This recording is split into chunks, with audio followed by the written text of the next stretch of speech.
So while the Gottlieb organization was established 7 years ago, its roots go back 7 decades, where my father was selling life insurance and rapidly moved into what we call today high net worth planning. Welcome to the Gottlieb Organization channel. I'm Josh Gottlieb, and this is episode 4 in our first season, The Gottlieb Story. In the 1960s, Medicare came in, and people would retire at 65 and die at 69. And the post-retirement healthcare benefits that companies promised for these retirees had a 4-year tail. Well, flash forward 1979, people are doing early out programs. People are retiring in their 50s, getting remarried, and now there's a 40-year tail of these benefits with no dollar limit.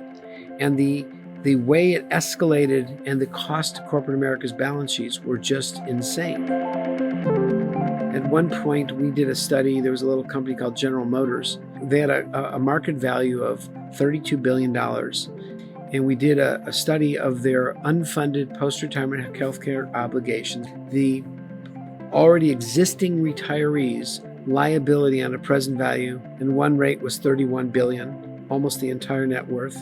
And adding 1% to that liability was $34 billion. That company had no net worth. Ultimately, the ruling came down in 1982, called Financial Accounting Standard 106. Corporate America beat up the Financial Accounting Standards Board, and it became a footnote item. It wasn't put on their balance sheet.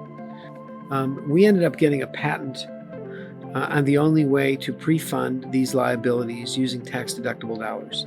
And we had several large insurance companies that used our technology, and they licensed with us, and we got royalties. And I have 28 years of taking my intellectual property, these ideas we have, things we invent, and having large multi-billion-dollar institutions pay us for the use of that.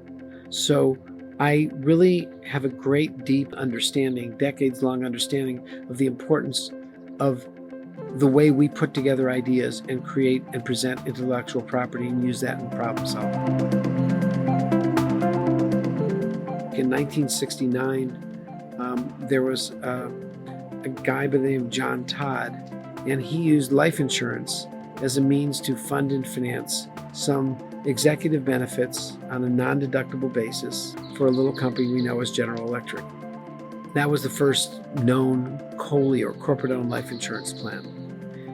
In 1969, my dad was doing work in Dayton, Ohio. 6 months after John Todd had put in that plan at General Electric, the chairman of the board and the president of a public company called the Dayco Corporation in Dayton, Ohio, died within a week of each other. My dad ended up putting in a plan that was known then as the Plan of 41, and no one knew how to even account for it. And that was the second known COLI plan. And my dad was one of the early producers or brokers that worked in this world of corporate-owned life insurance. You know, at that point, I'm a kid. I was selling pensions to small businesses, but I really liked this COLI business. It wasn't about the money. It was about how the math worked. But I learned about life insurance as a financial instrument and began to do what I call stress testing. What can I do differently to make this thing produce different results? By 1983, the world of what became known as non-qualified benefits versus the ERISA qualified benefits was rising. There was a lot of activity. There were a number of people around the country doing what were known as COLI plans. And at the time, there were a lot of companies growing fast, and there were takeovers, and there were golden parachutes and all kinds of benefits to defend people running some of these large public companies against being taken over and thrown out. In 1983, we put in a new program that was known as a Rabbi Trust, sort of a Star Wars defense system wrapped around some of these executive benefit plans. So it was a way to kind of protect that and make that the last asset that could be attacked, taken away from the executives who had earned those benefits. 1983, this program's in place. 1987, I was at Kennedy Airport. I called to check in, and I asked what was going on, and he told me that client, that company, was in the subject of a takeover. it triggered the Rabbi Trust, and that was the first big Rabbi Trust to trigger. We got to see all the things we had put in planning occur. I was 31. I had begun to figure out how to really apply my creative side. It was a landmark moment in the world of employee benefits and benefits finance, and we were right at the fore of it. What we did, how we thought, how we approached things, while we may use similar instruments, we may talk about similar subject matter, was increasingly different.